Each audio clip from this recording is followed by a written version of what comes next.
The train arrived on time. That was the first surprise, and in Delwood, Colorado in the September of 1887, surprises of any kind had grown scarce enough. The three men sitting outside the hardware store actually looked up from their boots when the whistle sounded. The second surprise stepped off the third car. She was not what a town like Delwood expected when it heard the words, "Mail order bride." Those words conjured something softer, something arriving with hope worn openly on its face, like a Sunday dress put on for strangers. This woman wore no such thing. She wore a traveling suit the color of old wood mended at both cuffs, and she carried a single valise that was not large enough to hold a life, but seemed to hold exactly what she had decided to keep of one. She stood on the platform and looked at the empty space where someone should have been standing, and her expression did not change. Not disappointment, not relief. Something more controlled than either. The expression of a person who had long ago stopped being surprised by the specific shape that absence chose to take.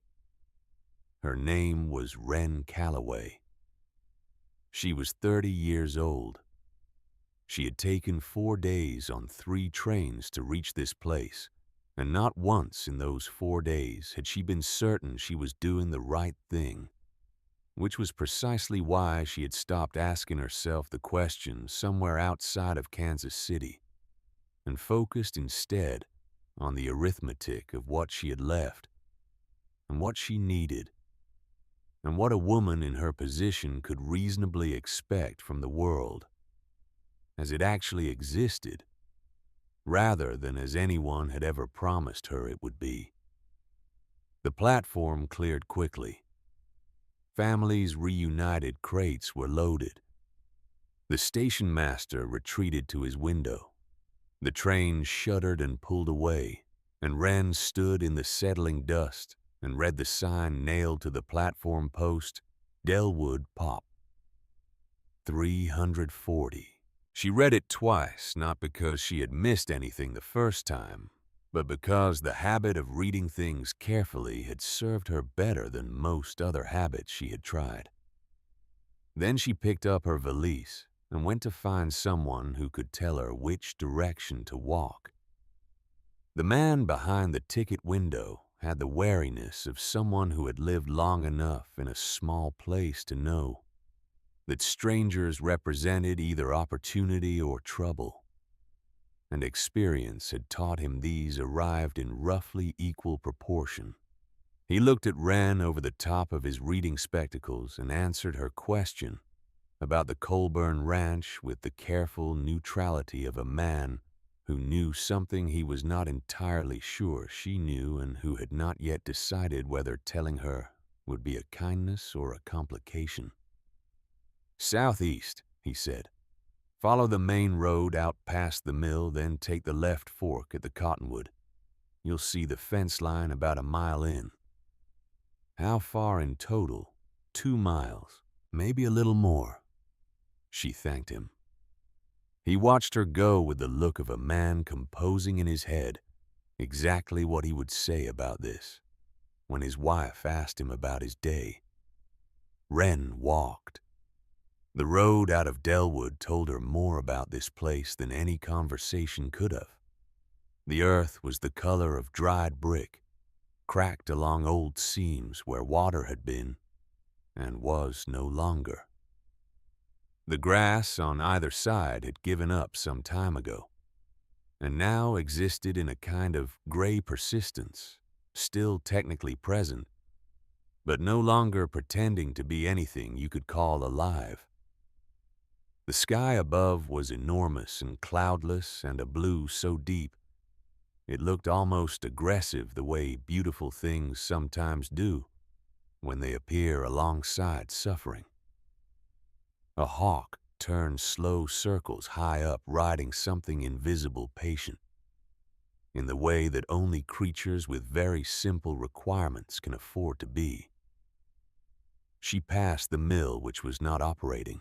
She found the cottonwood, which was the largest living thing she had seen since the train crossed into Colorado, and looked at it for a moment with the appreciation of someone who understood now what it had cost that tree to survive here. Then she took the left fork. The fence line appeared exactly where the man had said it would. Beyond it, the land opened into a stretch of dry pasture that had probably been something close to beautiful in a wetter year. There was a barn that leaned slightly to the north, compensating for prevailing winds, with the resignation of something that had been compensating for a long time. A garden plot near the house showed the geometric ambition of someone who planned carefully, and the wilted reality of land that had not cooperated. The house itself was 2 stories of weathered pine, with a covered porch solid in the way that hand-built things are solid, every board placed by someone who intended to live with his own work. Wren stood at the gate and looked at all of this with the same methodical attention she had given the platform sign. She had read his letters 6 times before responding to the first one. She had written out her 3 conditions in her clearest hand, and read them again before sealing the envelope, because she had learned in the particular school that life had put her through that clarity at the beginning of an arrangement was the only reliable insurance against confusion at the end of one.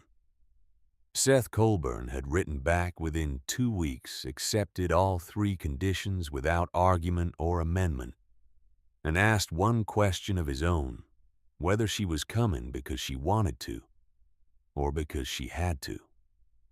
She had sat with that question for 3 days before answering it, which was itself an answer of a kind. And what she had finally written was this: I am coming because I have assessed my options and chosen the one that makes the most sense. I want it to make sense. I believe that is close enough to wanting it. He had not written back for a week, and she had begun to wonder if she had been too honest. Then his response arrived, and it said only, that is close enough for me too. She had kept that letter. It was in the valise. The sound that brought him to the door was not the gate which she had opened quietly, but her footsteps on the porch boards, which announced themselves with the dry creak of wood that had absorbed too many seasons. He came through the door and stopped. He was taller than she had imagined, which was not a criticism, only a fact that required a brief adjustment. His hair was the iron gray of a man who had not gone gray all at once, but gradually, the way most difficult things happen, and his face carried the evidence of long years outdoors without apology or vanity. He was broad through the shoulders in the way of men who had worked with their bodies rather than been born to it. The kind of broad that meant something had been built and maintained rather than simply received. His hands, which she noticed because she had always noticed hands, were the hands of someone who had done things with them that mattered. He looked at her, and something happened in his face that she did not have a name for immediately. It was not attraction, or not only that. It was not recognition, since they had never met. It was something closer to the expression of a man who has stepped outside expecting one season and found another, and who has not yet decided if this is better or worse than what he prepared for. His eyes, which were the gray-green of shallow water over stone, went somewhere else for just a moment. Not through her, around her, into something behind the present that only he could see. Then it passed. He looked at her directly, the way a man looks at someone when he is making himself do so. "You're Wren Calloway," he said. "I am. The train was on time." "I know." He paused. The pause had weight. I was held up. So I gathered. She did not say it sharply. She did not say it gently. She said it the way she said most things, as a simple transmission of information, and set her valise down on the porch between them. I'd like to know what held you up, she said. Not because I require an apology, because I require an explanation. He looked at her for another moment, and she had the sense he was recalibrating something. Then he stepped back from the door and held it open. "Come in," he said. "I'll make coffee." The inside of the house was the inside of a life lived without an audience. There was no ornamentation for the sake of it, no evidence that anyone had considered how the room might appear to a visitor, which meant it appeared exactly as it was. A table of good pine scarred by use, 2 chairs that did not match but occupied the same space without apparent conflict. A shelf of books she counted 12 out of habit, arranged with the casual precision of someone who returned things to the same place, not out of tidiness but out of the deeper order of a mind that knew where it had left things and needed them to be there. No photographs on the wall. She noticed. She did not ask. The stove was clean and the coffee was old, and he remade it without comment, moving through the kitchen with the economy of a person who had performed these actions alone long enough that they had stopped requiring thought. She sat at the table. She watched his hands. She did not look away when he glanced over, because she had decided somewhere between the cottonwood and the porch that she was not going to manage this situation by performing smallness. He set a cup in front of her and sat across the table and told her. His name was Seth Coburn. He was 55 years old. He had owned this ranch for 8 years, since buying it at public auction after the previous owner died without heirs. A purchase made through the county office and fully documented the deed, signed by the county clerk himself and witnessed by 2 men who still lived in Delwood and could confirm everything. Among the land he had purchased was the western parcel, the one that ran along the dry creek bed toward the hills, and on that parcel was a well. Not just any well. A well fed by a deep aquifer that did not depend on surface rainfall. A well that had water in it right now today when the creek had been dry for 7 months, and the other 3 wells in the county had dropped to less than 2 feet. A well that in a drought that had been grinding this region down for 3 years was the most valuable piece of ground in the county, and possibly in 2 counties beyond it. And this morning, before the sun was fully up, a man named Harlan Voss had come to Seth's door with a folder of papers, and a manner that was polite, in the specific way that people are polite when they are trying to make you understand. That politeness is a choice they are making and could just as easily stop making, and he had informed Seth that the original sale of the western parcel had been conducted with fraudulent documentation, and that he was pursuing a legal remedy through the county court that would, among other things, place Seth's right to the property in question, pending investigation. "Fraudulent how?" Wren asked. "He says the survey documentation was falsified, that the land was misrepresented in the auction materials." "Was it?" Seth looked at her steadily. "No. You say that like a man telling the truth. I say it like a man who knows what he bought and how he bought it and can prove both." "Then why couldn't you come to the station?" He picked up his coffee cup, set it down. The gesture was not evasion, but the movement of someone buying themselves a moment to say something accurately. "Because Voss didn't just come with papers," he said. "He came with the implication that he'd also filed a motion to suspend any civil contracts I'd entered into recently pending the outcome of the property investigation, including the marriage arrangement. The word arrangement landed between them without ceremony. That was what it was. They had both said so in their letters, and she had appreciated the honesty of it. "He can do that," she said. "The court can if he convinces them there's cause. It'd be temporary. But—" He stopped. "But it would send me back to where I came from." "Yes." Wren looked at her coffee. The cup was tin. The coffee was black, and it had been made by a man who was not delicate about such things. She drank it. "Tell me about Harlan Voss," she said. She learned about Harlan Voss the way she had learned most important things in her life. Not from a single source, but by moving through a place and paying attention to the texture of how people behaved in relation to a subject. Seth told her the facts. He was measured about it, which she respected, because measured people tended to be accurate people. And accuracy was more useful to her right now than passion. Voss had come to Delwood 3 years ago, appointed as deputy by a county sheriff who spent most of his time in the larger town, 20 miles north.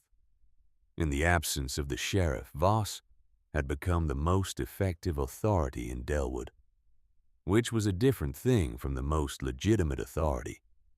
And he had spent those 3 years building the kind of influence that did not depend on anyone's permission.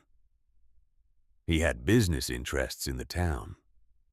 He had social debts carefully distributed. He had the intelligence of a man who understood that the real levers of a small place were not the official ones.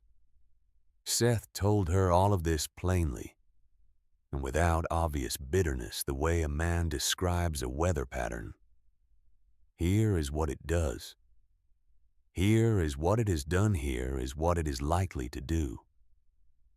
The bitterness she suspected was there, but he kept it somewhere below the waterline. After Seth, she learned from the town itself. She had told him she would stay at the hotel or boarding house while the legal matter was pending, which was the right thing to say for a number of reasons, and he had not argued with her, which she noted. She had found her way to Cora Finch's boarding house on the east side of the main road, a 2-story building with a garden that had survived the drought better than most, because Cora had given it water from her own ration without advertising the fact. And she had asked for a room and received one, and paid for it from the money she had kept separate in the inside pocket of her valise, because she had not been willing to arrive anywhere without money that was hers. She had paid for her own train ticket too, the same way from money she had earned by her own work before any of this. Seth had offered to send funds. She had written back that she appreciated the offer and was declining it, and he had accepted her declination with what she had read in his brief response as something close to respect. She had not been entirely certain. Now, having met him, she thought she had read it correctly. In the afternoon, she walked the main street of Delwood slowly, and without apparent purpose, the way she had learned to do when she was trying to learn a place. She went into the general store and bought a small paper of salt and asked the woman behind the counter how long the drought had been this bad. She sat outside the post office for a while and watched who spoke to whom and who crossed to the other side of the road. She listened to conversations not directed at her with the mild, unfocused expression of someone resting her feet. She had done all of this in Philadelphia too, after her husband died, and the men came with the ledgers and the news that the numbers did not add up and had not added up for longer than she had been aware of. She had walked that city the same way, learning the shape of her situation from every direction, because she had found that a situation understood from every direction was a situation you could actually move through, whereas a situation understood from only one direction was a wall you kept running into. What she learned about Harlan Voss in Delwood that afternoon, she learned less from what people said than from what they did with their bodies when his name was introduced into a conversation. The woman in the general store went still in a way that was not stillness but held movement. Two men she passed near the barber shop lowered their voices when she walked by them, and she caught the name once and caught also the reflexive glance toward the building that served as Voss's office, the way you might glance at a window to check if someone was watching. A child of about 8 ran across the main road without looking and was yanked back by her mother, who scolded her and whose eyes during the scolding were elsewhere entirely. A town that moved like that around a man's name was a town that had been educated. She was thinking about this when a voice to her right said, "You walked from the station." She turned. He was standing at the edge of the post office steps, which meant he had been there when she sat down, and had not introduced himself then, which meant this was not an accidental meeting. He was maybe 45, dressed in clothes that were better quality than the climate or the company warranted, with the kind of careful grooming that announced itself as deliberate. His boots were exceptional. She noticed boots. His name, he told her, was Ezra Tull. He was from Denver. He was conducting an investigation related to a property dispute in the county, which was as much as he was prepared to say about that at present. He said all of this in a tone of such reasonable openness that it sounded like the most natural introduction in the world while containing almost no information. She looked at him with the expression she had developed for lawyers, which this man had something of about him, though she could not yet place exactly what. "Miss Calloway," he said, "you've arrived at an interesting time." "I seem to keep doing that," she said. He smiled. The smile was a tool. "I'd simply say," he continued, "that not everything you'll hear about Seth Coburn in this town will be accurate, and not everything you'll hear about the man who's opposing him will be either. The space between what's said and what's true is where things actually live in a place like this." "That's true of most places," she said. He inclined his head. Something shifted in his assessment of her. She watched it shift. "If you'd be open to a conversation in the next day or two," he said, "I believe I have information that would be useful to you." "Useful to me or useful to Seth Coburn?" "With some luck, Sid," he said, "both." He touched the brim of his hat. "Enjoy the evening, Miss Calloway." He walked away and she watched him go, and she did not think about his information. She thought about his boots, which were new enough that the soles were barely worn, which meant he had not been in Delwood long. And she thought about the way he had used her name twice without being given it. Cora Finch set a bowl of soup in front of her without asking if she wanted it, which Wren took as a good sign. Women who fed you without asking tended to be either dangerous or trustworthy, and Cora had the face of a woman who had arrived at trustworthiness by way of a very long road and several wrong turns, which was the most reliable kind. The boarding house kitchen was the warmest room in the building, with a stove that Cora kept fed, with the competence of a woman who had been keeping things alive through stubbornness for a long time. The table was old oak heavy, the kind of table that does not move regardless of what happens around it. Cora sat down across from her with her own bowl, and they ate for a few minutes without speaking, which was comfortable in the way that silence between two people of similar temperament tends to be. Seth Coburn didn't come to the station, Cora said eventually. It was not a question. He explained why. Cora ate.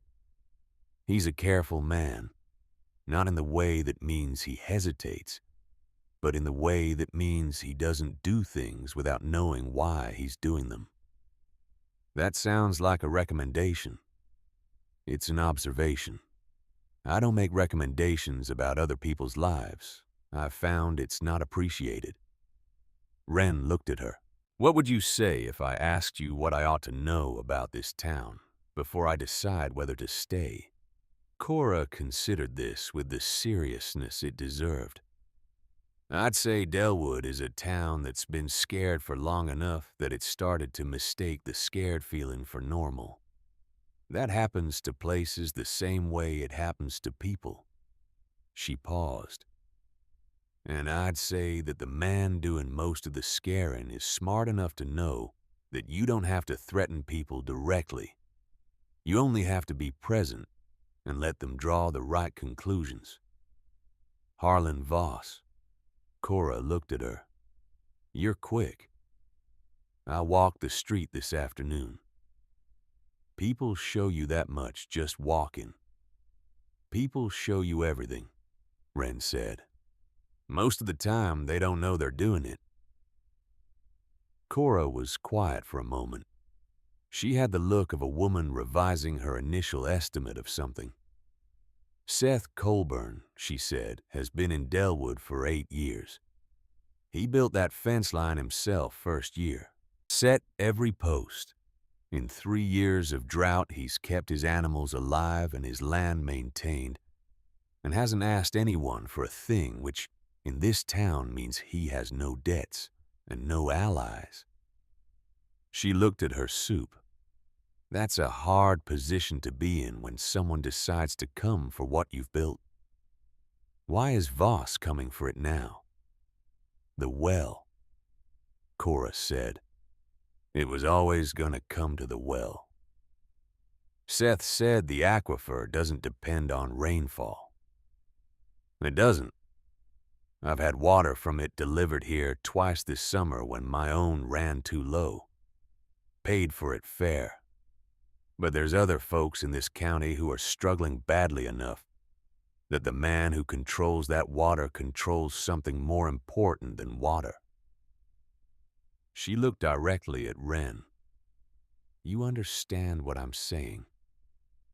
I understand.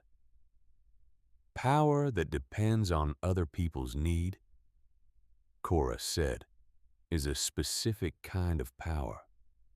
It requires other people to keep needing. Wren finished her soup, set the spoon down precisely. Outside, the evening wind had come up, the kind of dry wind that moved through the valley most nights, now carrying nothing useful but moving things around regardless. What do you know about Seth before this place? Wren asked. Cora picked up the bowls and carried them to the sink. Not much, she said with her back turned. He doesn't talk about it. But there's things a woman who runs a boarding house sees over years that she doesn't need to be told directly. Such as, Cora turned back around. She had the measured expression of someone deciding exactly how much truth was a kindness and how much was an imposition. A man who lives alone by choice, she said, carefully, and a man who lives alone because someone made him understand that letting people in leads to a particular kind of damage. They look the same from a distance, but they're not the same at all. Seth Coburn isn't alone because he prefers it. Wren said nothing. She sat with that for a moment, turning it over. He asked me something in his letters, she said finally. He asked whether I was coming because I wanted to or because I had to. What did you tell him? I told him I'd chosen this because it made the most sense of my options. Cora looked at her. And was that the truth? It was an accurate statement. Cora folded the dishcloth. There's a difference. I know. Do you want to know what I'd ask you if I were the sort of person who asked? Wren looked at her. Go ahead. Whether you came here wanting stability, Cora said, or wanting something real, because those are different destinations. And Delwood's a long way to travel to end up with the wrong one. Wren did not answer immediately.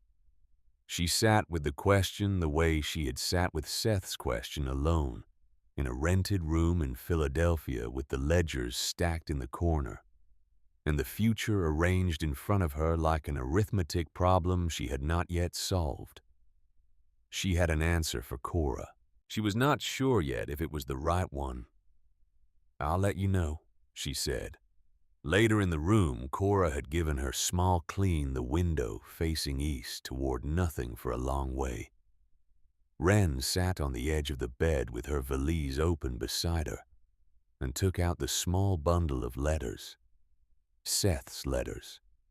She had kept them in order, tied with the same plain string they had accumulated over 4 months. And she did not read them now, because she did not need to. She knew what they said. What she was looking for was something else.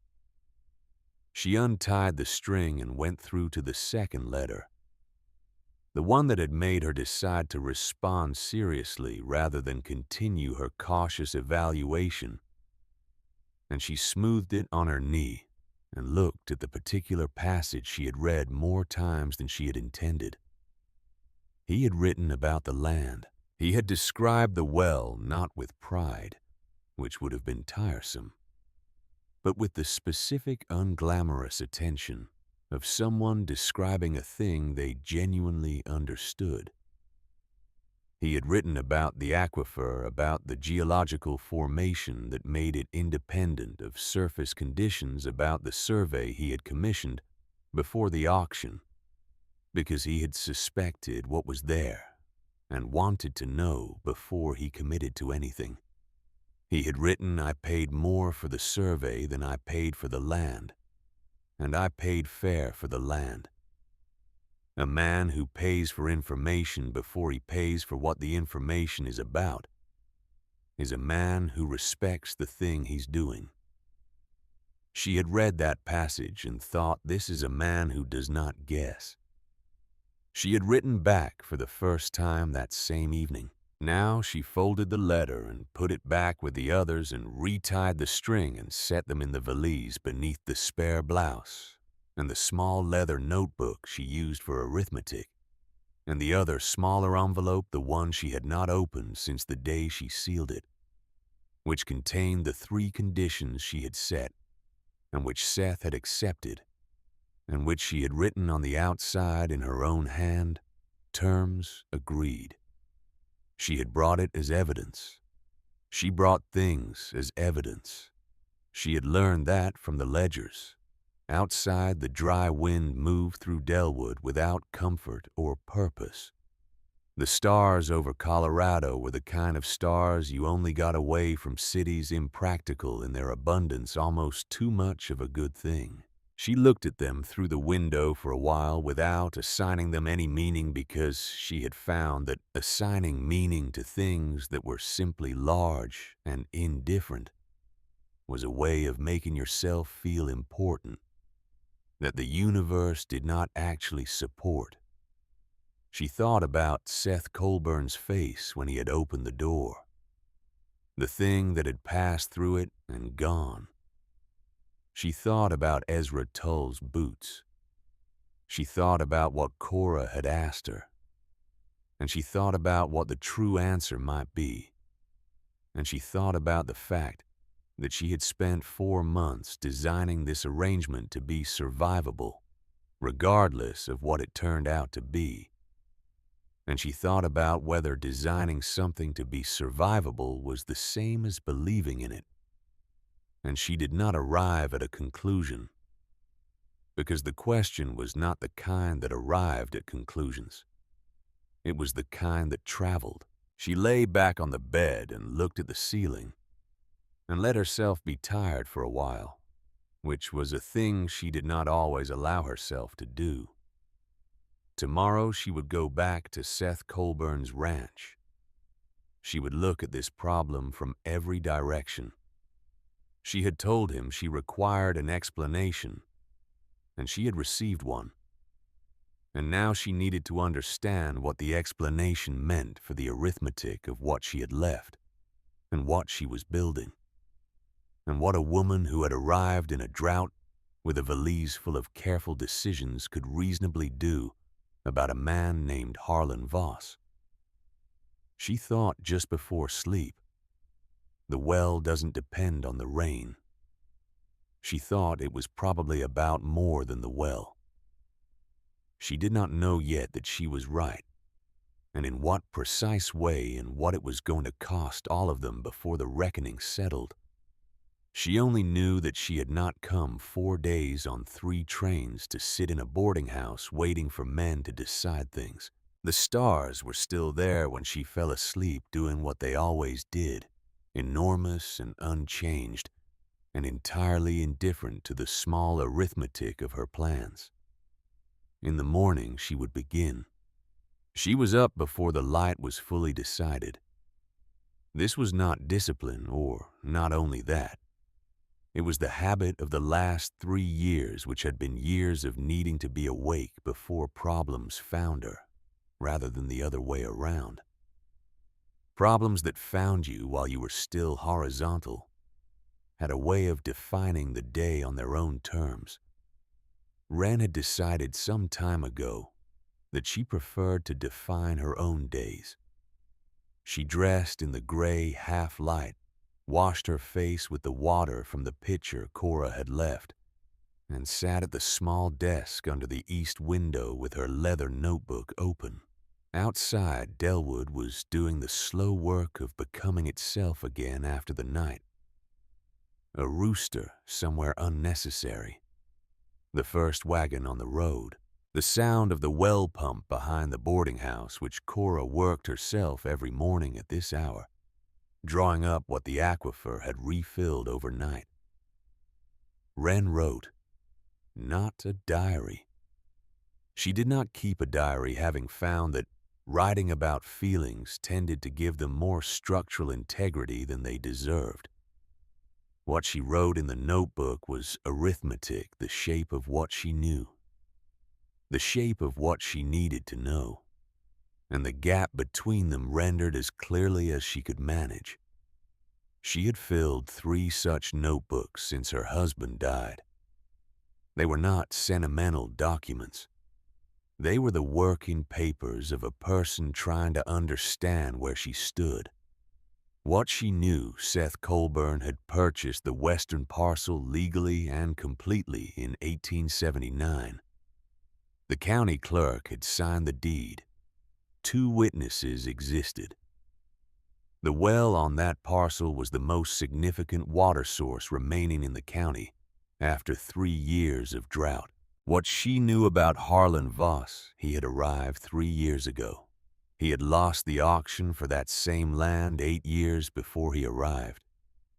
He had spent 3 years consolidating influence in a town that had no one with enough independence to resist him. What she needed to know what specifically Voss claimed was fraudulent in the documentation. Whether his claim had any legal substance or was purely tactical. What the county court was likely to do and on what timeline. And what Ezra Tull actually knew and why he was here, and what his boots meant about the length of his stay. She closed the notebook, went down to find Cora. Breakfast at Cora's table was the first real food she had eaten since the train, and she ate it with the focused appreciation of a person who understood that the body's requirements were not optional, regardless of the mind's preoccupations. Cora cooked without ceremony and ate standing at the counter, which was her preference, and they did not speak much, which was also her preference, and Wren found she did not mind. There was a companionable quality to Cora's silences. They were not the silences of a person waiting for you to say something. They were the silences of a person who had arrived at a sufficient relationship with quiet. Wren asked her where the county clerk's office was. "You're going to look at the deed records," Cora said. It was not a question. "I'd like to see what Voss is claiming and what the actual documentation shows. The clerk's name is Aldous Prentice. He's a nervous man. He won't talk to you directly about a pending legal matter. But he will get flustered if you ask him the right questions, and flustered people show you things that calm people don't." She paused. "His wife takes coffee at the general store most mornings around 9. She's more direct than he is. More useful then. Her name is Margaret. She likes it when people use her name." Wren noted this. She finished her coffee, thanked Cora, and went out. The morning air had the sharp cold of high desert early hours, the kind that would seem impossible by afternoon. She walked the main road with her hands in her jacket pockets and her notebook against her ribs, and looked at everything the town showed her in daylight that it had hidden in the previous afternoon's weariness. Delwood was a town that had been planned optimistically. The width of the main road suggested that someone once had imagined more traffic than would ever actually come.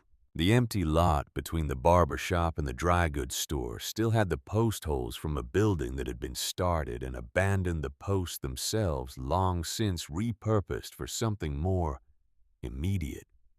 There was a church that had been repainted recently and a school that had not, which told you something about how the town ordered its priorities, or perhaps only about who had more energy left.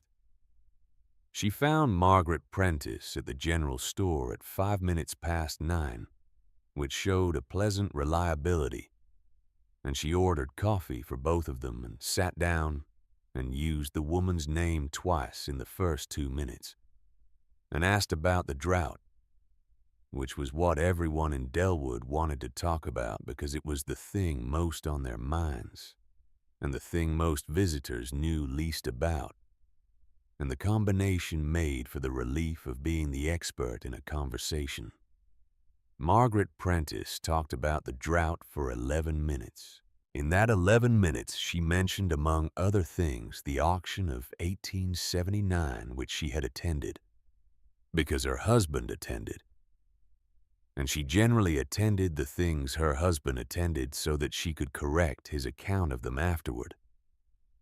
She remembered it because of the disagreement at the end, which was not the word she used. She said, the unpleasantness, when the man who had come down from the mining operation near Pueblo lost out to the rancher and was quite loud about it in front of the county clerk, who was embarrassed. That man, she recalled, had very good boots and had left Delwood that evening in a temper. Wren asked her what the man's name had been. Margaret Prentice looked at her coffee. "I don't recall it exactly," which meant she did. Wren thanked her, used her name again, and went to find the county clerk's office. Aldous Prentice was precisely as described. He was a small man with the large desk of a person who used furniture to compensate for what he felt he lacked in natural authority. And when Wren walked in and asked to see the land auction records from 1879, he looked at her with the expression of a man calculating risk in real time. "Those records," he said carefully, "relate to a matter currently under—" "I'm not asking about the current matter," she said.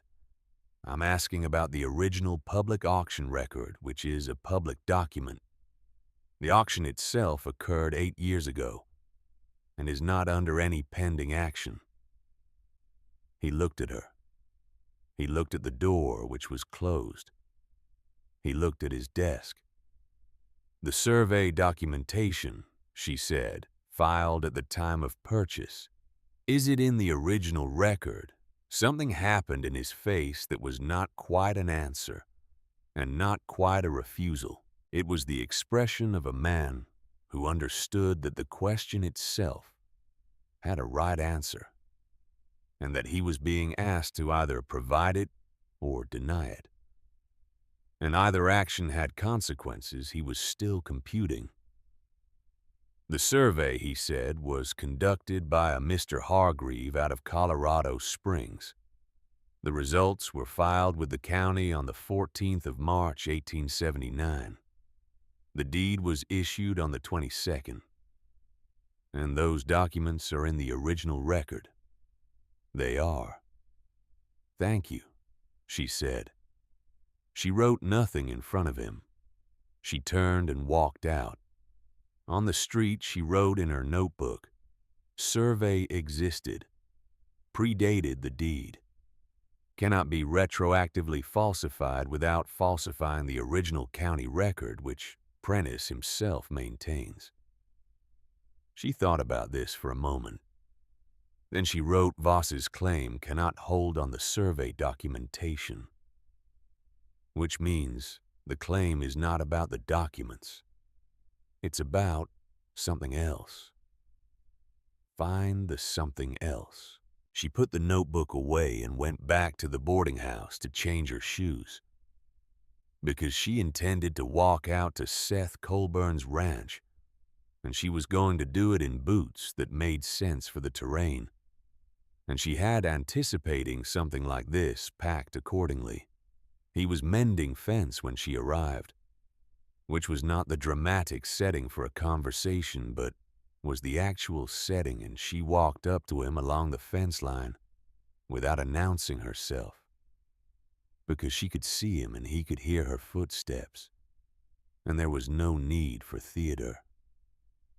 He looked up when she was close enough, and the wariness in his face when he registered who was approaching was different from the previous day's wariness. It was not the wariness of a man seeing a stranger. She told him what she had learned.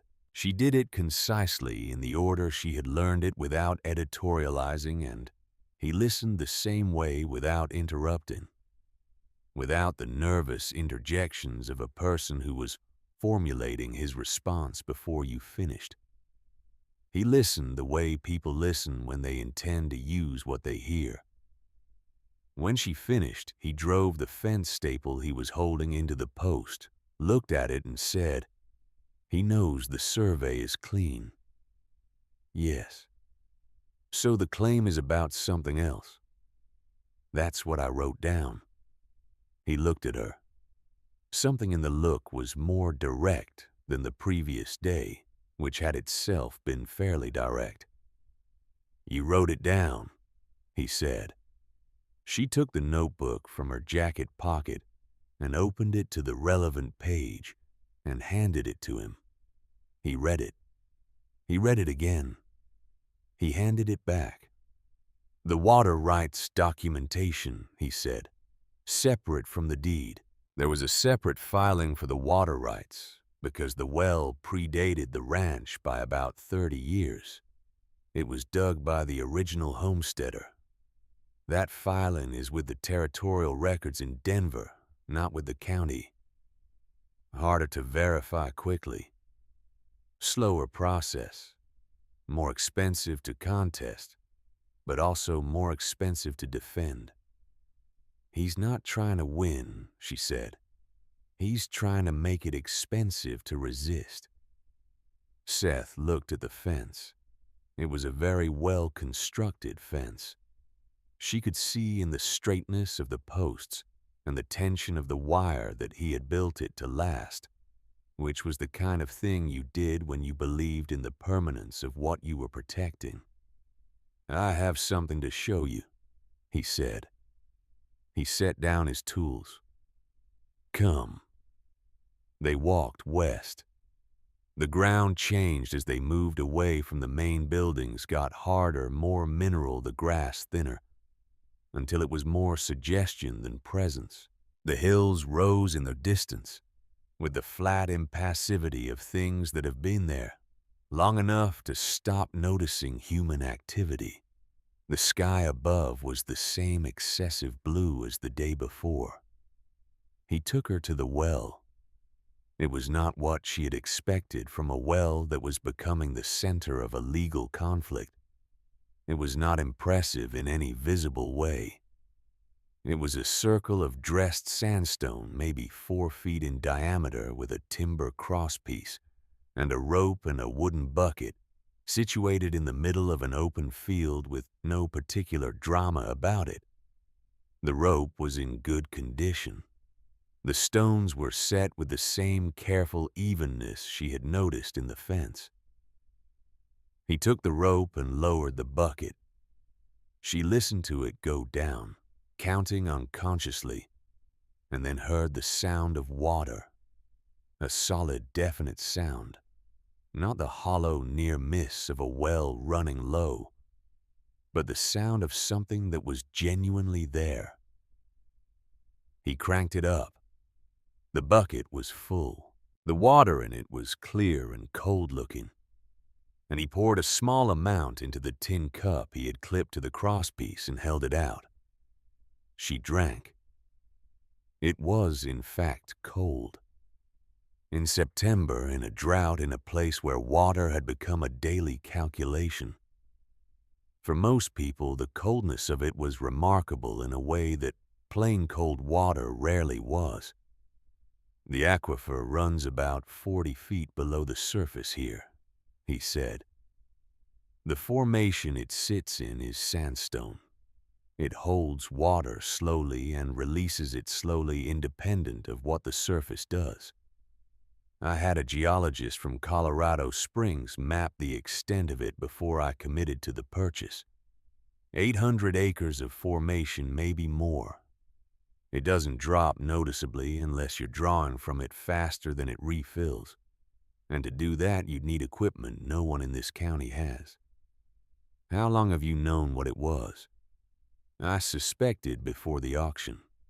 I hired the geologist for 3 days to survey it before I made any commitment. He looked at the well. I paid him $70, which was more than I had easily available at the time. You borrowed it.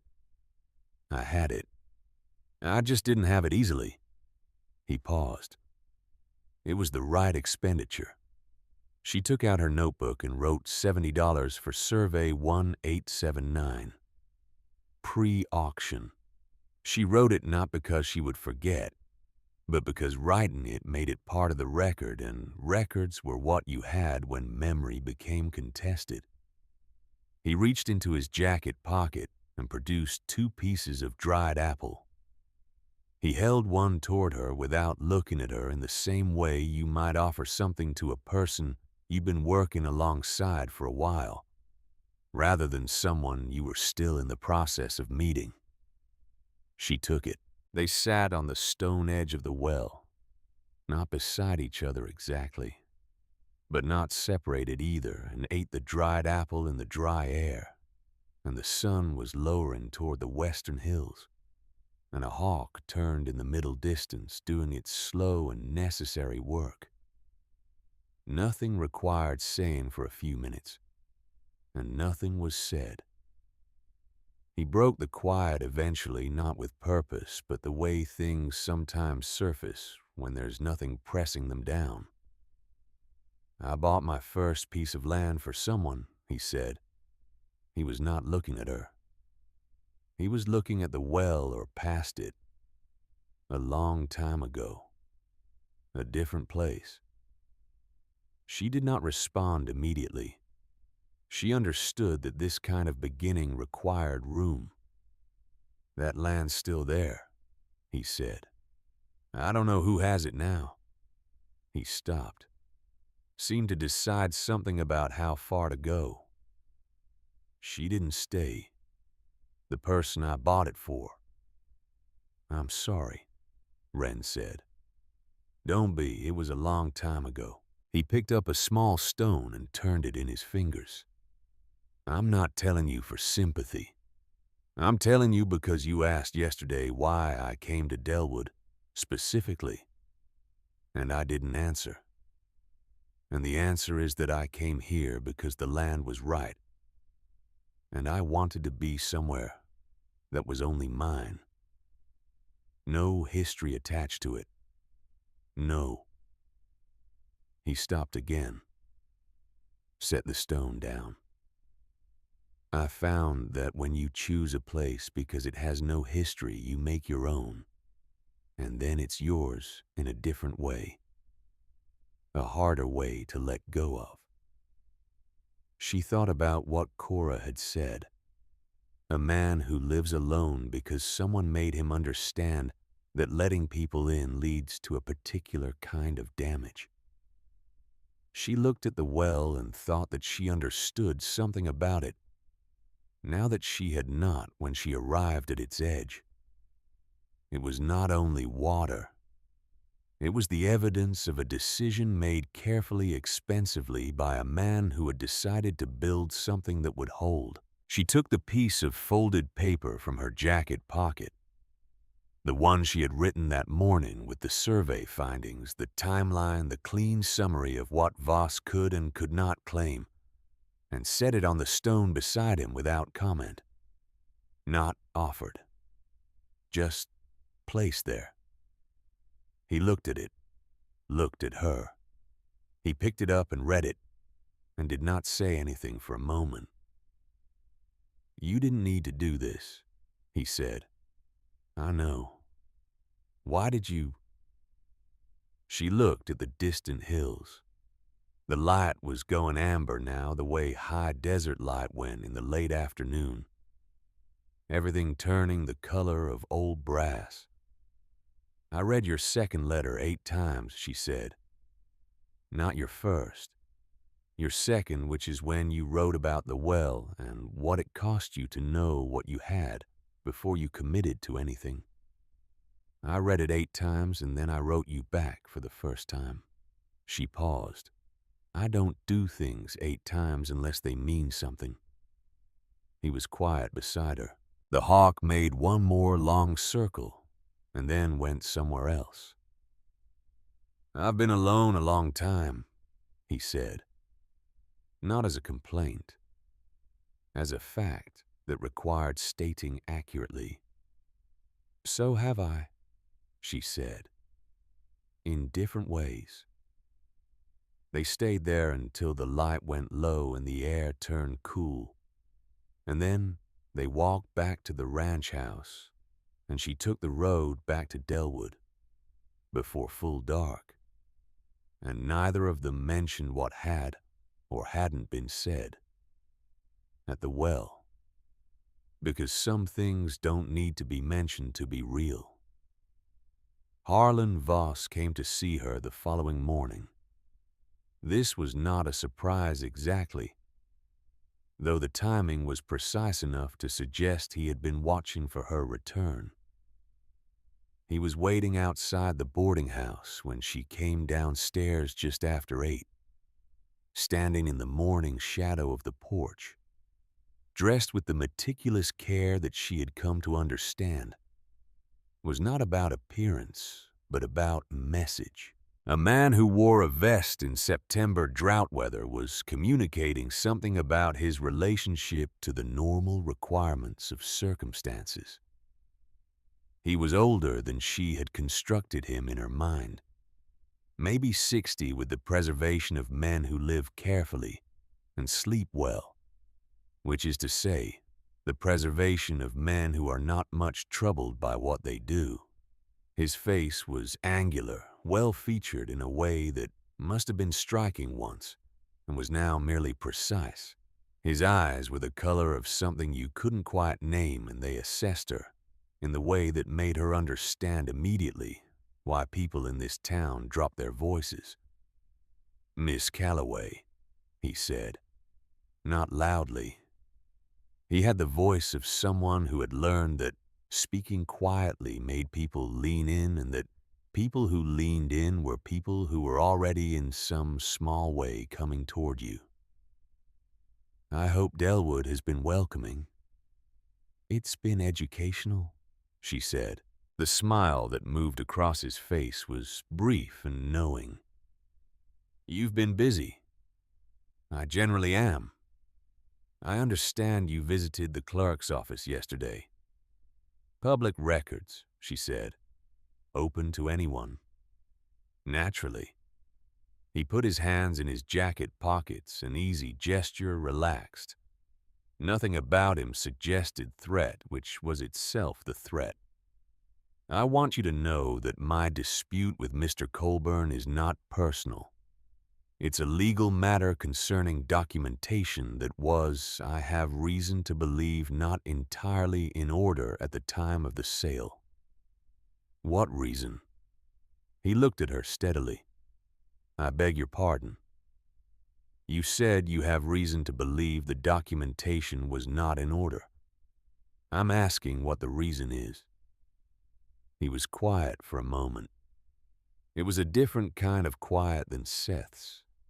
Seth's silences were the silences of someone choosing accuracy. Voss's silence was the silence of someone accustomed to the fact that he rarely needed to justify himself, and who was now experiencing the mild novelty of being asked to. That's a matter for the court, he said finally. Of course. She looked at him with the level attention she had given his file in her mind since the day before. Mr. Voss, may I ask you something? Please. You attended the auction in 1879. He did not react visibly. Slightly impressive, she thought.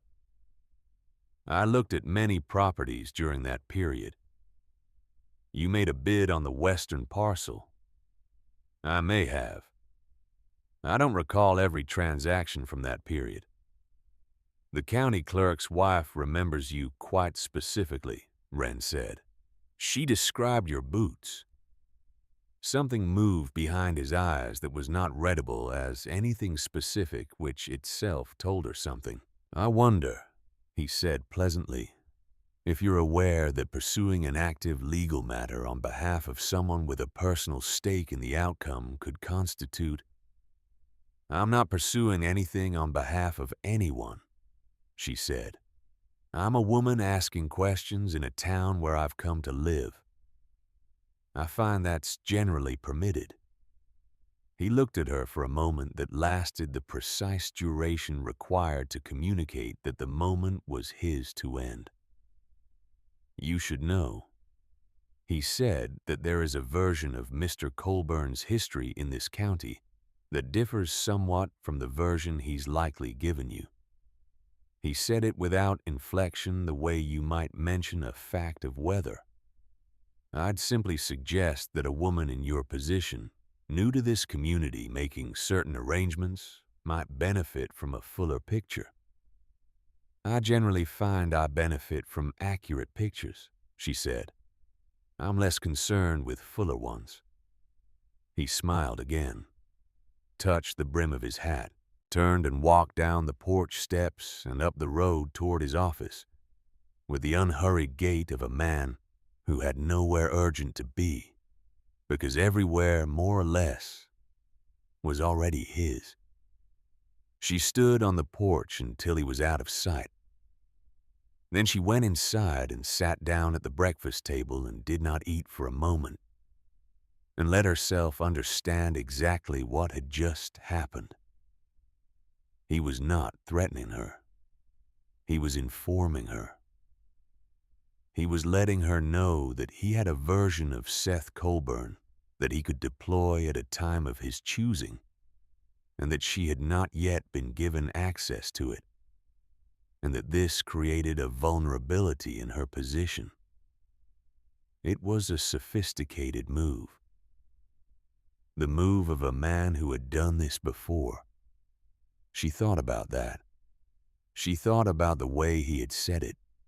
Not what he'd said, which was nothing specific, but the certainty behind it. The ease of a man who believed the information he held was more powerful than the person receiving the news. She had met men like that before. The ones who underestimated what you could handle were always more useful than they intended to be. She ate her breakfast. She thought about the boots and the auction, and the 8 years between the losing and the returning. She thought about the patience required for that. She went upstairs and wrote in her notebook, "He has waited 8 years. He is not improvising." Then she went to find Ezra Tull. He was at the hotel, which was the only other establishment in Delwood that offered accommodation, and which he had chosen, she assumed, because it was on the opposite end of the main road from Cora's, and because a man who did not want to be observed meeting certain people needed to be somewhere. Those people might plausibly arrive from multiple directions without it appearing deliberate. She sat across from him at the small corner table he had positioned, facing the door, and told him about her morning, including the part about Voss's boots, which was the part he found most useful. She could tell, because it was the part that made him stop being performatively relaxed. He was at the auction, he said, 8 years before he came to Delwood. Under what name, I don't know yet. He lost. Ezra Tull looked at the table. He made a small decision. She could see it happening about how much to give her. Before he could speak, she said, "You used my name yesterday, before I gave it to you." He looked at her, set his coffee cup down. "The station master," he said. "I asked him who'd arrived on the afternoon train. He described you well enough." A pause. "I should have mentioned it." "You should have," she agreed. She looked at him steadily. "Go ahead." He drew a breath. "My name is Ezra Tull, and I am a lawyer. Those things are true. I'm not a private investigator. I was retained 2 years ago by a man in Creede, Colorado, named Foster Webb, who lost a mining claim in 1881 under circumstances similar to what is happening here. Fraudulent documentation challenged legal delay sale under duress, subsequent departure." He looked at her directly. Foster Webb sold his claim for 1/3 of its value to avoid a prolonged and expensive legal fight. He believed he could not win. 6 months after he left, the claim was resold at full market value to a regional mining concern. Harlan Voss received a commission. He's done this before, twice that I can document. Creede in 1881, Salida in 1884. Both times a property with undervalued resource potential. Both times a legal challenge that was never entirely solid, but was expensive and exhausting to fight. Both times the original owner left. Both times Voss profited. She looked at him. And both times what happened to the people who might have testified. He met her look without evasion. "Webb is willing to testify. He's in Creede. The other man, the one from Salida, moved east. I haven't located him. So, you have Webb and you have a pattern. I have Webb and a pattern. What I don't have is a witness in Delwood who can speak to the current matter from personal knowledge and who will still be in Delwood when this comes to court." He paused. "If Seth Coburn sells or loses the property through legal action and leaves, I have nothing. And if he stays and testifies, then I have 3 instances with 2 witnesses and a documented pattern which is enough to take to the federal court in Denver." He folded his hands on the table. "Miss Calloway, I want to be direct with you because I believe you are a person for whom directness is more efficient than the alternative. If Seth Coburn makes his stand here, and I can support it with what I have from Creede, there is a reasonable chance of stopping Voss permanently. If Coburn is pressured out before the case is made, Voss moves on. There will be another property, Another man who built something Voss wants. You're asking him to take the risk of losing everything in order to stop something from happening to someone else. I'm asking him to take that risk in order to keep what he has, Ezra said. The benefit to others is secondary. I'm not a moralist. I'm a lawyer. She looked at him for a long moment. He did not look away. What don't you have, she said, that you'd need? Time, he said. If Voss accelerates the court action, the timeline compresses. I need Colburn's testimony on record before Voss's challenge goes to the county judge, because once the county judge rules, even a favorable federal case won't restore what's lost in the interim. He picked up his coffee cup. I also need Coburn to know that making his stand is not only the act of a man defending himself. It's the act of a man contributing to something larger than his fence line.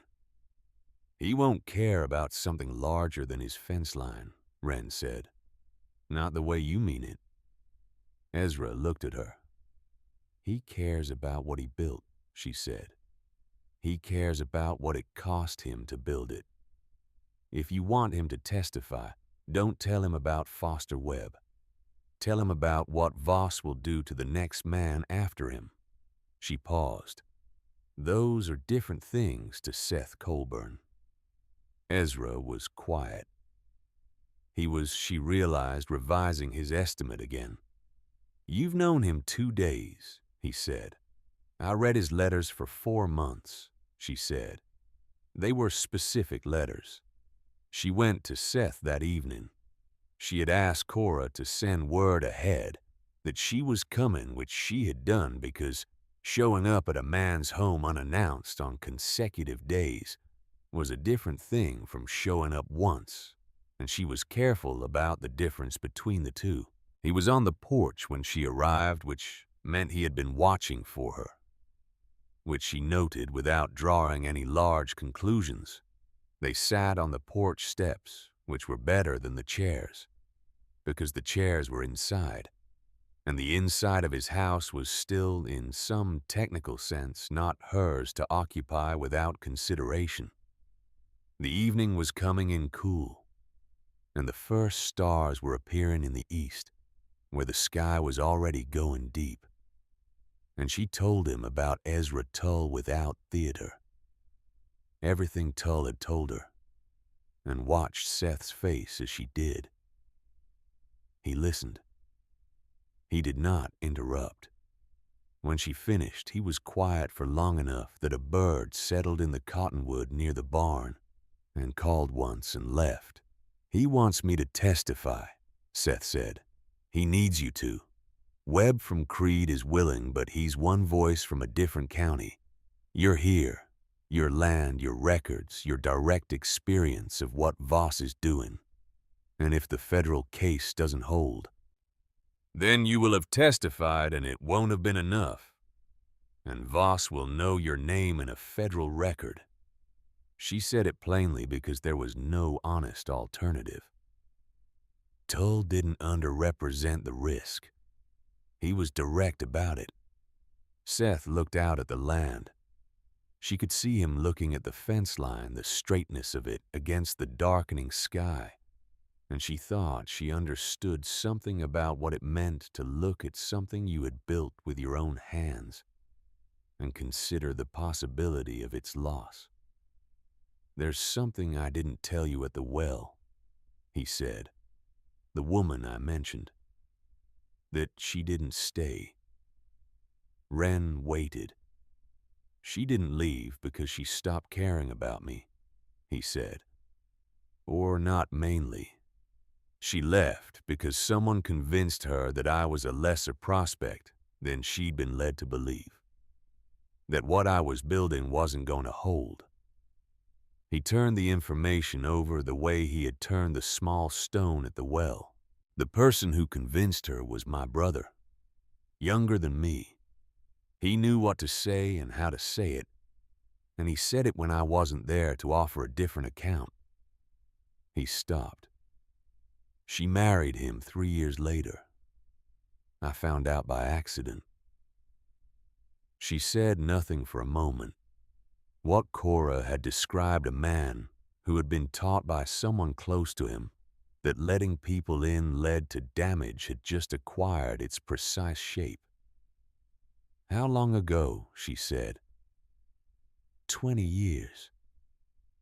He did not say it with grief exactly, with the careful distance of something examined many times from many angles and finally placed where it could not be stepped on. I've had 2 decades of thinking that if I'd done something differently in that moment, if I'd been there, if I'd spoken first, if I'd argued, it would have ended differently. Maybe it would have. Maybe it wouldn't. He looked at the porch boards. What I know is that I didn't argue. I closed the door and moved west and told myself that was dignity. It wasn't.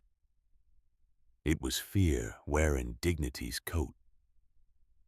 She looked at the stars which had increased while they were talking. The woman I married, she said, and felt him become very still beside her. Managed his finances in ways I didn't know about for the last 4 years of our marriage. I found out after he died when the men came with the ledgers. I'd kept our household accounts for a decade and thought I understood the shape of our situation. I didn't understand anything. He'd built a parallel accounting that I had no access to, and when it collapsed onto me. She paused. I paid it. Every dollar. It took me 2 years. After that, I had $47 and a very clear sense of what happens when you let someone else be responsible for the arithmetic of your life. Seth said nothing. He was, she understood, receiving this the way she had received his, as the thing that explained the other things. I came here, she said, with 3 conditions in a sealed envelope and a notebook full of calculations. I read your letters like contracts. I designed this arrangement to be survivable if everything went wrong. She looked at the stars. That's not trust. I know it's not trust. It's the best imitation of it I knew how to make. It's more than I had to offer, he said. That's not a particularly high bar. A sound that was not quite a laugh moved through him, just a shift in his breathing, a slight relenting. She heard it and understood it for what it was. They sat for a while in the cooling dark, not touching, not performing anything for anyone, just present on the same porch with the same stars overhead and the same difficult personal histories arranged around them, like furniture that didn't quite fit the room, but that you had stopped being able to imagine living without. She stood eventually, because she needed to walk back before it was fully dark. He stood too. They faced each other for a moment in the way that people face each other. When a conversation has taken them somewhere neither of them entirely planned to go. The testimony, she said. Tull needs to know soon. I'll think about it. I know. I'm not pushing. She picked up her jacket from the step. But you should know that Voss paid me a visit this morning. He mentioned having a different version of your history. He said it like a man who believes the information he holds is more powerful than what it actually contains. Seth looked at her. What do you think it contains? The same things you've told me, probably arranged differently. She looked at him, which tells me he hasn't found anything you haven't already accounted for. He looked at her steadily. Good night, Seth, she said. Good night, Wren. It was the first time he had used her name.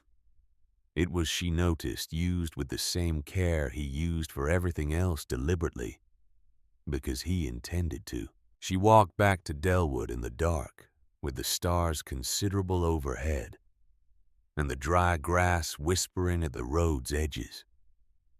And she thought about 3 conditions written in her own hand, in a sealed envelope that she had carried 4 days on 3 trains.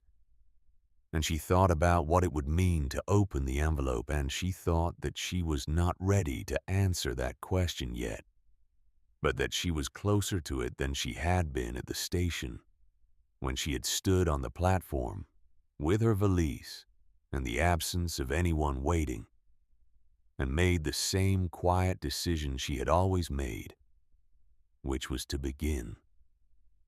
She went to bed early. She did not sleep well, not because she was troubled, but because she was thinking in the particular way that real thinking feels when it's working. And real thinking rarely had the courtesy to wait until morning. She was still in that productive, not quite sleep, when she heard sometime past midnight the sound of a rider coming hard down the road outside, too hard for the hour, the hoofbeats carrying the urgency of news that cannot be delivered at a walk. She was dressed and at the top of the stairs before Cora had reached the door.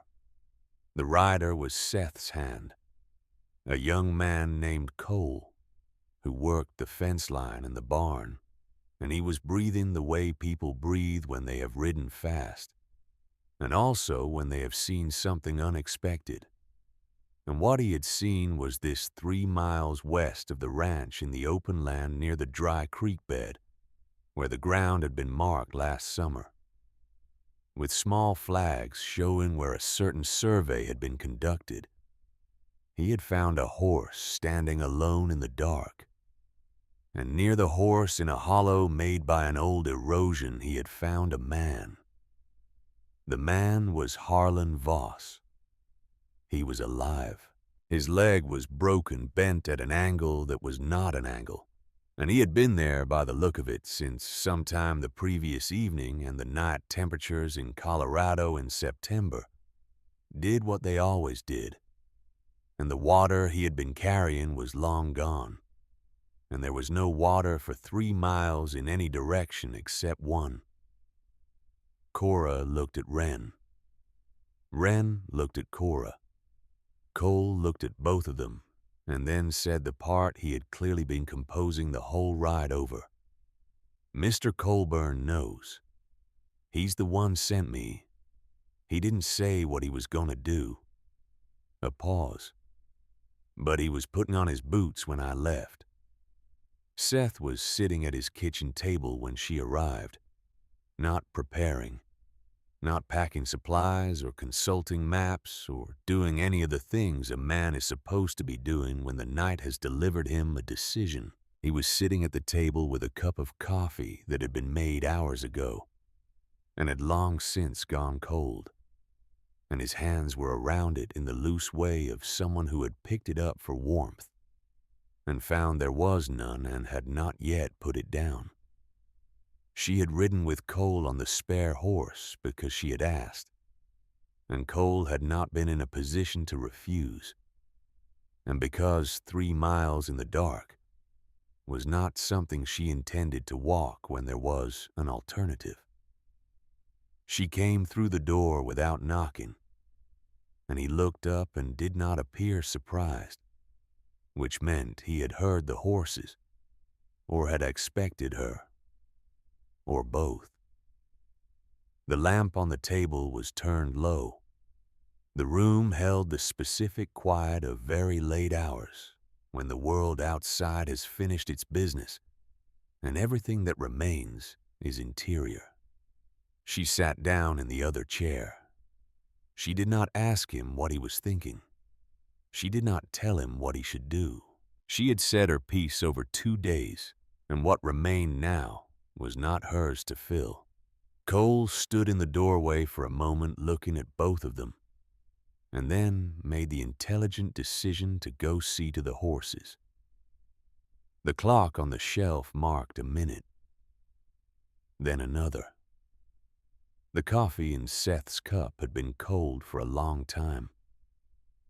He drank it anyway, the way you drink something when what you need is the gesture of it, rather than the thing itself, and set the cup down on the table with a precision that was not deliberate but was entirely characteristic. Then he stood up. He went to the hook by the door where his jacket was and then to the shelf where his medical supplies were kept. Not a large collection, but organized the linen strips, folded the carbolic in its brown bottle. The splinting boards she had not noticed on her previous visits because they were behind the larger items, and visible only to someone who knew to look. He took them down and placed them in the canvas bag he kept for fence work and similar purposes.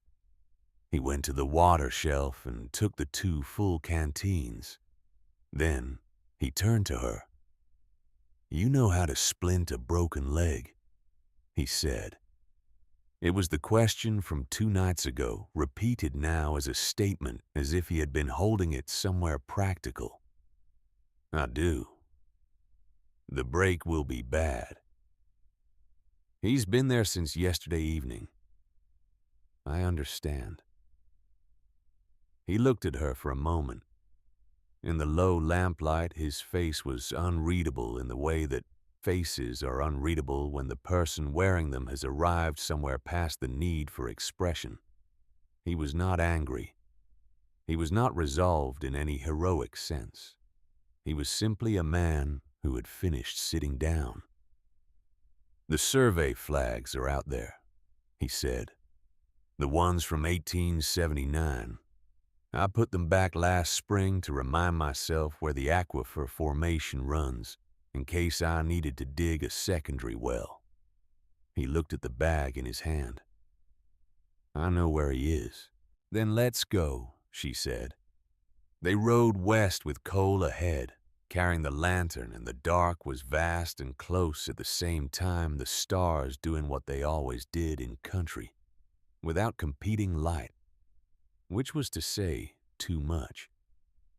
She rode behind Seth and Cole, and looked at the back of Seth's shoulders, and thought about the 20 minutes he had spent at that table with the cold coffee. She had arrived from Cora's in under 30 minutes from when Cole had knocked, and she had not wasted time, which meant Seth had been sitting there before Cole returned, had been sitting there since the news arrived, and had not moved for those 20 minutes. She understood what those 20 minutes were. They were not hesitation. They were not weakness. They were the time it took for a man to look at the thing he was about to do and understand exactly what it was and was not, and to agree to do it anyway. Not from impulse, but from something slower and more durable. You could not force that. You could not argue someone into it or persuade them or construct a sufficient case. It had to arrive on its own in its own time, and then the man put on his boots. The survey flags appeared in Cole's lantern light as small white markers in the dark ground, stakes with narrow cloth tied at the top, precise in their placement, arranged in the pattern of someone who had been systematic about what they were recording. She counted 6 visible from the saddle. The formation they marked was not a guess. It was documented evidence of care. The hollow was another 100 yards west. She heard the horse before she saw it, a dark shape standing apart from the darkness, head down, ground-tied by accident or exhaustion, to nothing in particular. The horse looked up when the lantern swung toward it and blinked without alarm, which told her it had been standing there long enough to be bored. Voss was in the hollow. He was on his back with his head propped against the slope of the depression, which he had managed himself, which meant he was conscious and had some use of his upper body. His right leg was at an angle that told the story immediately and told it badly.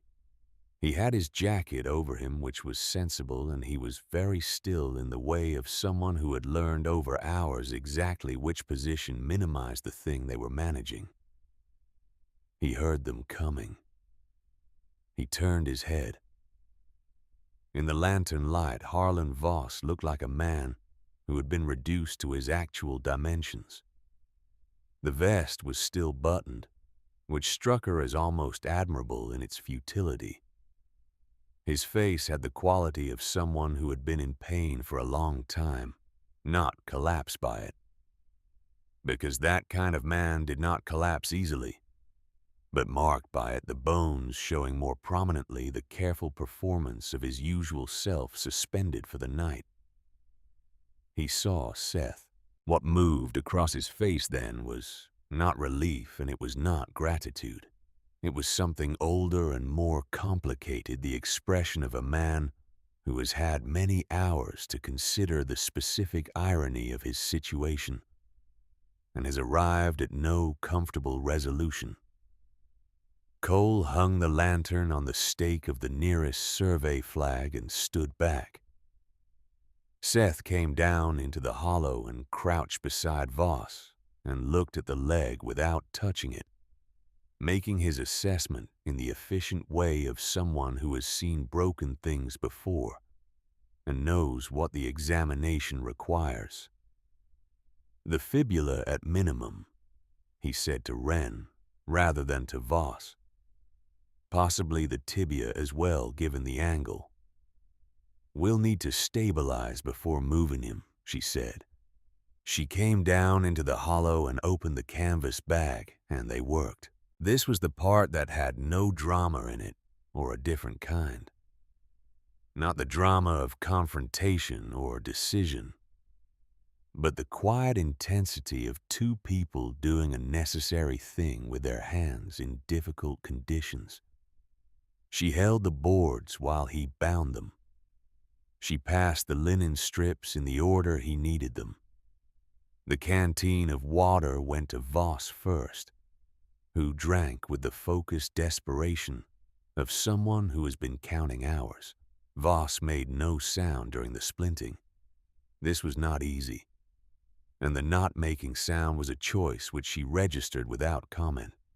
Whatever else he was not a man who performed weakness. When it was done and the leg was stable enough for moving, Seth sat back on his heels and looked at Voss and did not say anything immediately. Voss looked at him. Cole's lantern made their shadows long against the hollow's walls. "Coburn," Voss said. His voice had the quality of paper that had gotten wet and dried out wrong. "Don't talk yet," Seth said. "Give the water a few more minutes." The patience of that, the simple, practical patience was, she thought, the strangest and most telling thing she had seen Seth do. He was not delaying the conversation. He was not denying Voss the chance to speak. He was simply accounting for the fact that a man who had been without water for 18 hours needed a few minutes before his voice was reliable. The care was not warmth. It was something more basic and less personal than warmth, which was precisely what made it remarkable. Voss drank again, handed the canteen back. "You know I went out there to destroy the markers," he said. His voice was steadier now. He was looking at Seth directly, which appeared to be a choice. "The survey flags. I know. You see your horse, you know. You track back to see what spooked it." He looked at the nearest flag, the one with the lantern hanging from it. "Your own flags." "Yes." Voss looked at the splinting on his leg, at the linen strips, the boards, the careful binding. "You understand I will not." He stopped, reconsidered the phrasing. "I don't change Coburn. What I've built in this county, the arrangements I have a legal case, doesn't unmake that. Even if Tull has what he thinks he has." "I know," Seth said. Then why? It was not quite a question. It was the thing a man asks when he has spent 18 hours in a hollow with a broken leg and has had sufficient time to examine the available possibilities and cannot from any angle construct a satisfying logic for the one that actually occurred. Seth stood up from his crouch. He stood in the hollow with the survey flags around him and the lantern light catching the lines of his face, and he looked at Harlan Voss with the steadiness of a man who has in the last hour passed through something and come out the other side of it and knows the difference. "That's not why I came," he said. He held out his hand to help Voss up. Voss looked at it, looked at Seth's face, took it. The ride back was slow, which it had to be. Cole rode ahead with the lantern and Seth rode beside Voss to keep him from falling. And Wren rode behind them and watched the stars do their unremarkable work overhead and thought about the question Voss had asked and the answer Seth had given, and the weight of 4 words that refused to explain themselves but required no explanation. She thought about what Seth had said on the porch. I closed the door and moved west and told myself that was dignity. It wasn't. It was fear wearing dignity's coat. She thought he is not afraid of this anymore, not of this specific thing. She thought about whether that was what 20 minutes of cold coffee produced, when the 20 minutes were done by the right person at the right time. She was inclined to think it was not the coffee.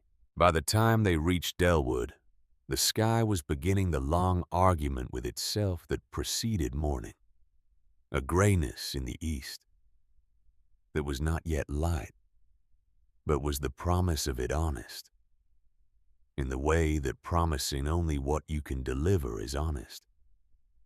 She left Seth and Cole to deal with the arrangements, the doctor who would need to be woke in the office where Voss would need to be delivered in some official sense, the horse which needed water and was probably wondering what it had done to deserve its evening.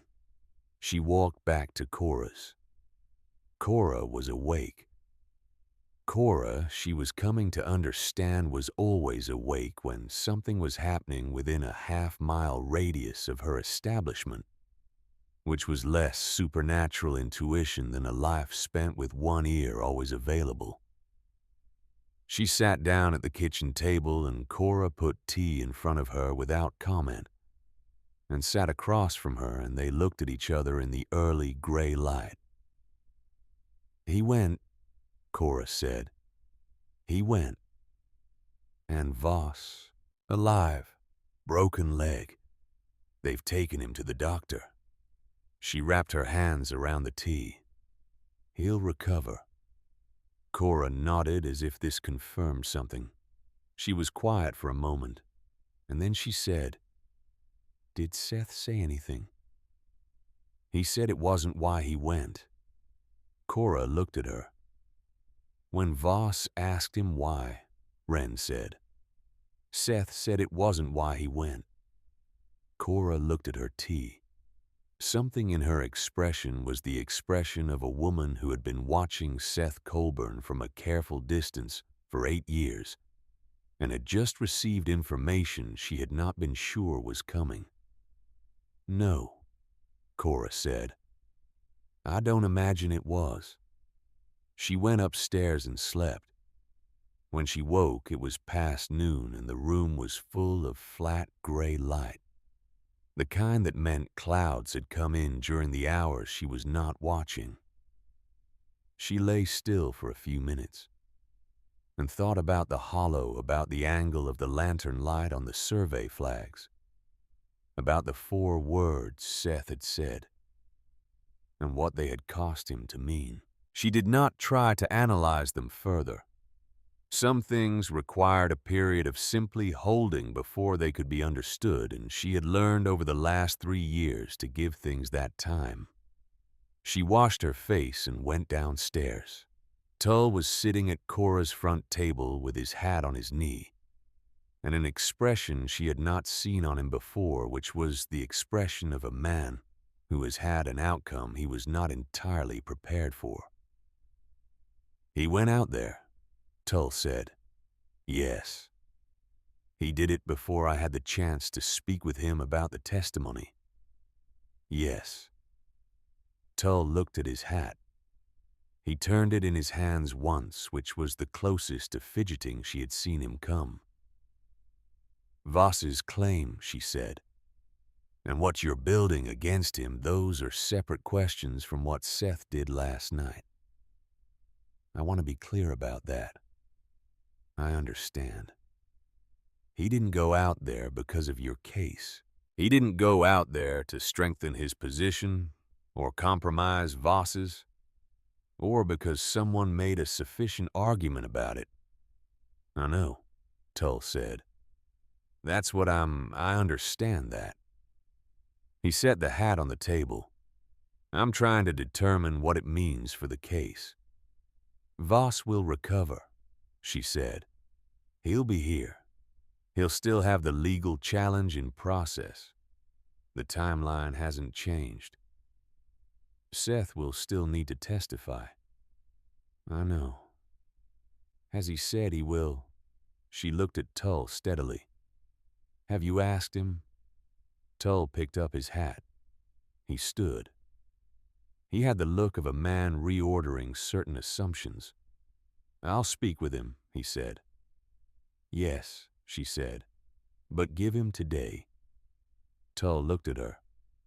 "He's been awake all night," she said.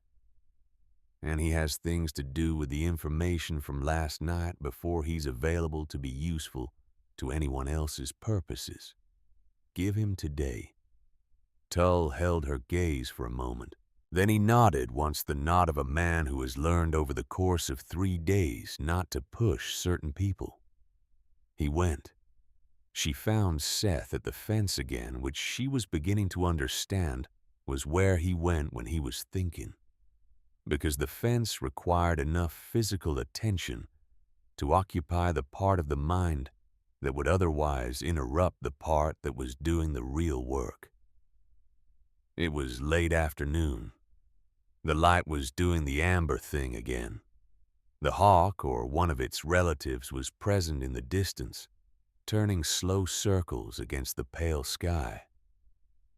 She walked the fence line to where he was and stopped, and he looked up and drove the staple he was holding into the post before he spoke. "Tull came to see me," he said. "I told him to give you today. He waited until afternoon. He picked up another staple. I told him I'd testify." She looked at him. "It's not complicated," he said. "Voss will be back at his desk in 6 weeks, maybe 8. He'll still have the legal challenge. He'll still have his arrangements in this county. And if I leave or don't fight it, the next man he comes for won't have anyone who can speak to the pattern." He held the staple against the post positioned. "I built this fence because I intended to be here. I might as well be here in a way that means something." "You sound like Tull." Tull made a reasonable argument.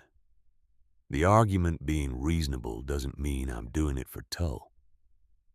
He drove the staple in. "I'm doing it because Voss told me last night he doesn't change, and he was telling me that as a threat, and I found I didn't care anymore. I've been afraid of the specific shape of that for 20 years, and last night I found I wasn't afraid of it." She stood with that for a moment. "That's not something you arrived at last night," she said. "That came from somewhere." He looked at the fence. "Some of it from before last night," he agreed. some of it from the last 3 days. He did not look at her when he said it. He did not need to. She took her notebook from her pocket, opened it to a blank page, wrote the date the agreement to testify the approximate timeline Tull had given her for the federal process. She wrote it because it was part of the record and the record mattered. Then she closed the notebook and put it in her pocket and stood beside him for a while, without speaking, which she was finding to be one of the more reliable modes of communication available to the two of them. After a while, she said, "There's something in my valise I want to show you. Not now. When we're done here." He glanced at her. You have 6 more posts on this section," she said, "and I'm standing here." He handed her the staple bucket. They finished the section in the hour before dark, working in the efficient quiet that had begun to characterize the time they spent together. The kind of quiet that requires 2 people to have arrived at a similar temperature, which takes time and cannot be manufactured. She had not planned to show him the envelope tonight. She had been keeping it in mind for some time, the sealed envelope with its 3 conditions and its declaration across the front, terms agreed, and she had not known when the right moment was. She had only known that the right moment was not one she could schedule in advance. It arrived the way right moments typically did, without announcement, while they were washing the tools under the pump by the barn, the water cold from the ground. She went to the house and got the valise, and brought it back to the porch where the last of the light was sufficient. She found the envelope, the smaller one, the one she had carried from Philadelphia as evidence. She held it for a moment. Then she took the pencil from her jacket pocket. She opened the flap which she had sealed herself 4 months ago, and took out the single folded sheet, and opened it on her knee. 3 conditions written in her clearest hand, numbered each one precise. She had composed them over 3 evenings in the boarding house room where she had lived after the creditors were satisfied, and before she decided what came next. He stood by the porch rail and watched her, but did not ask. She drew a line through the first condition, then the second, then the third. She folded the paper, put it back in the envelope, and set the envelope on the porch rail between them. He looked at it. He looked at her. "I wrote those because I needed to arrive somewhere survivable," she said. "I needed to know the ground could hold me, regardless of what happened. I needed the arithmetic to work before I'd allow anything else. And now, the arithmetic still works," she said. "That hasn't changed. I didn't cross those out because I don't need them anymore." She looked at the envelope. "I crossed them out because they were the wrong question.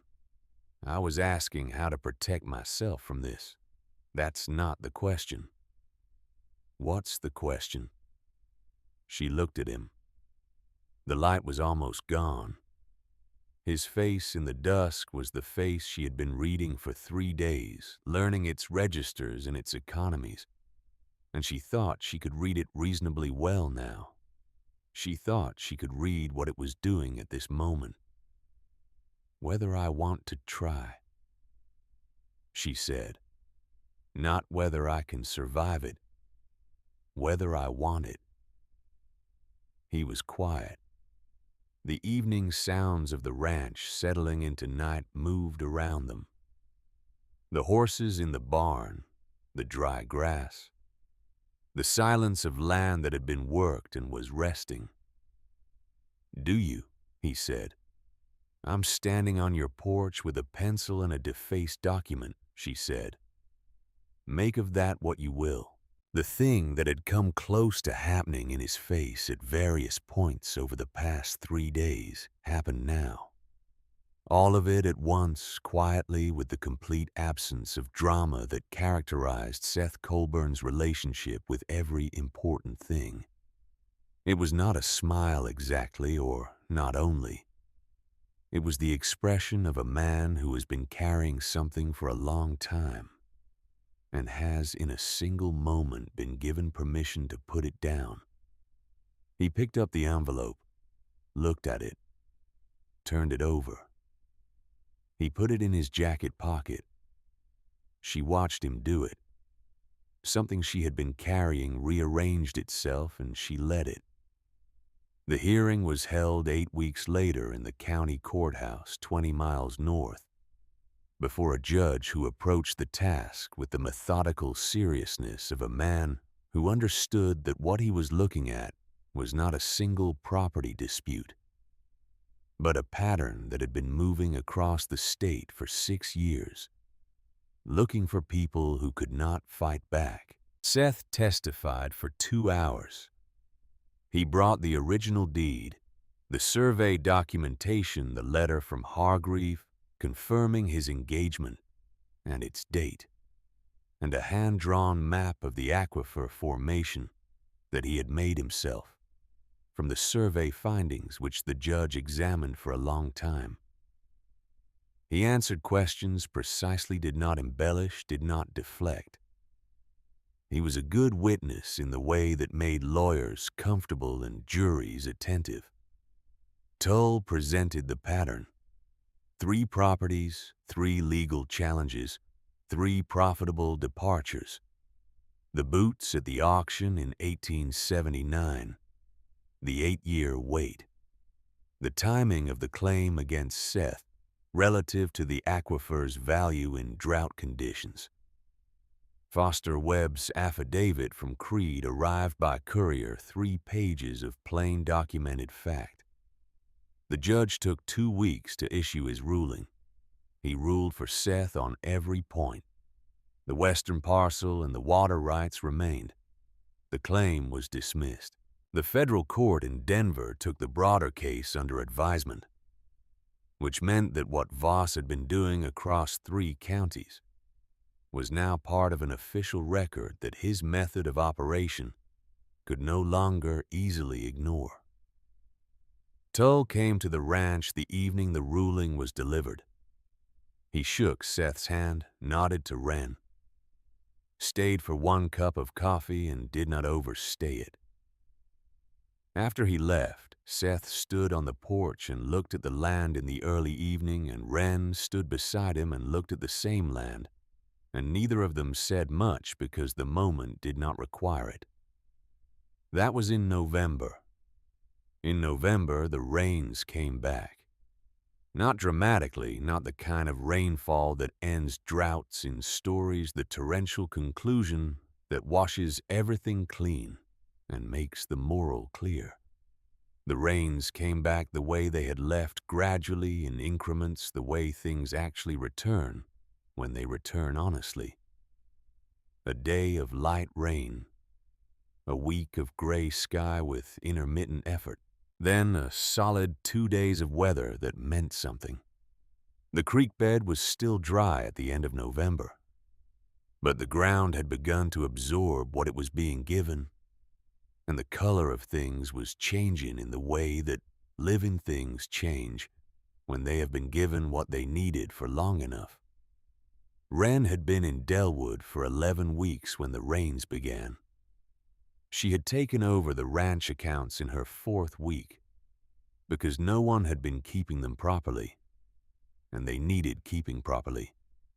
And Seth had signed the paper she put in front of him without apparent concern for what she would find in them, which she took as an accurate reflection of the degree to which his situation was precisely what he had said it was. She had also, in her 7th week, begun a letter to Margaret Prentice about the possibility of establishing a small lending library in the schoolhouse, because the school had no library and there were 12 books in Seth's house that he had read multiple times and that other people might benefit from.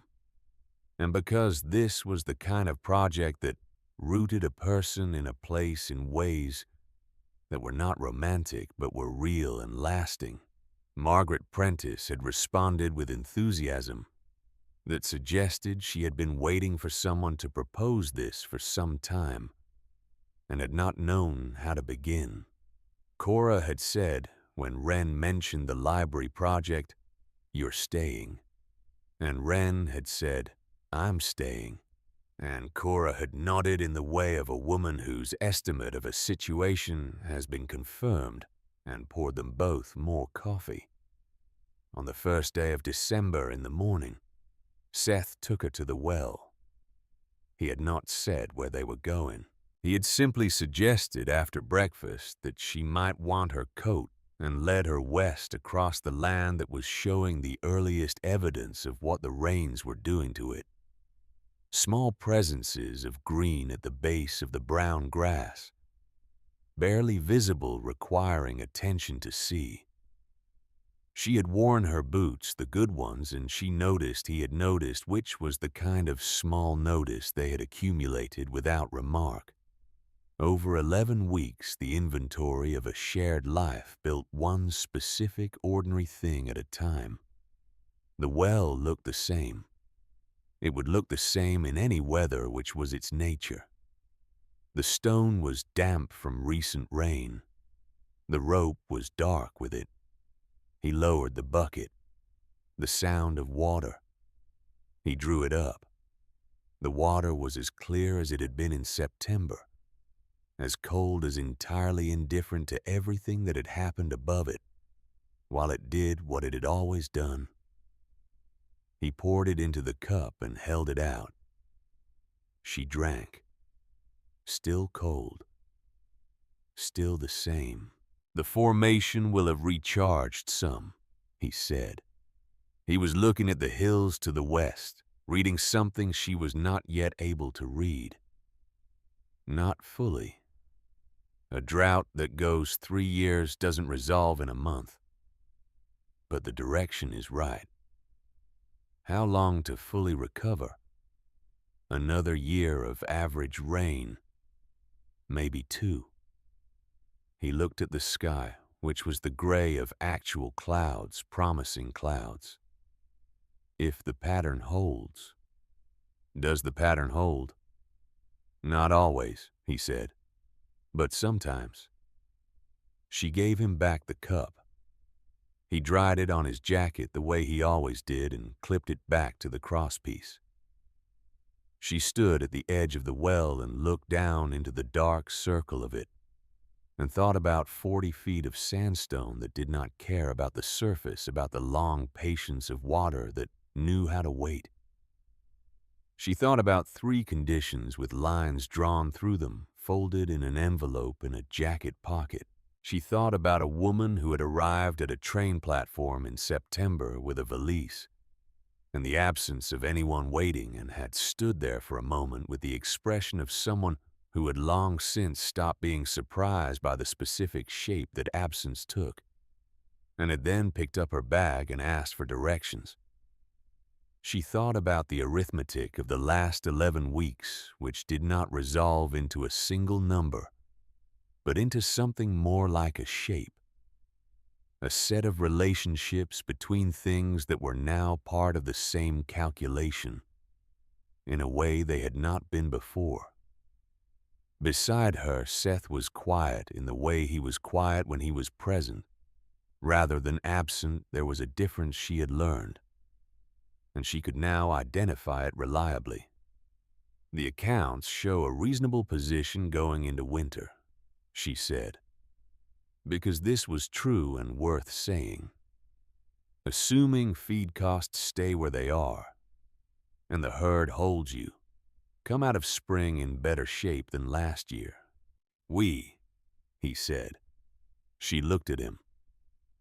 "You said you." He was looking at the hills still, or the sky. "The accounts show we come out of spring in better shape." She stood with that for a moment, turned it over. The way she turned things over when they required more than immediate acceptance.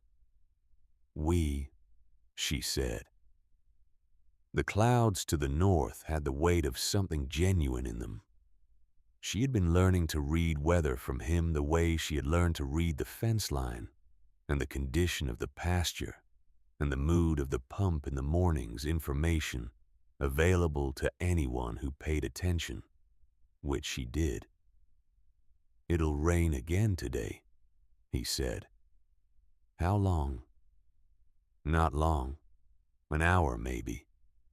He looked at the ground near the well at the small markers of the survey flags, still there, standing exactly where he had placed them in the spring.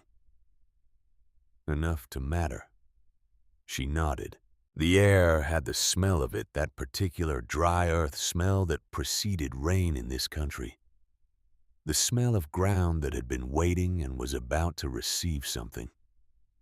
Seth Coburn looked at the sky over Colorado in the 1st of December, and Wren Calloway stood beside him, and neither of them spoke for a while, which was no longer the silence of two people who did not yet know each other well enough to fill it, but the silence of two people who did not need to, which is a different kind of quiet entirely. He had been alone in this place for 8 years. He had built the fence and the barn and maintained the well and kept the accounts badly and done all of it without asking anyone for anything, and had told himself this was sufficient and had been mostly right and had been wrong in one specific way that he had not wanted to examine. She had come 4 days on 3 trains with a sealed envelope and 3 conditions in a notebook full of arithmetic, and had arrived at a platform where no one was waiting and had picked up her bag and asked which direction to walk.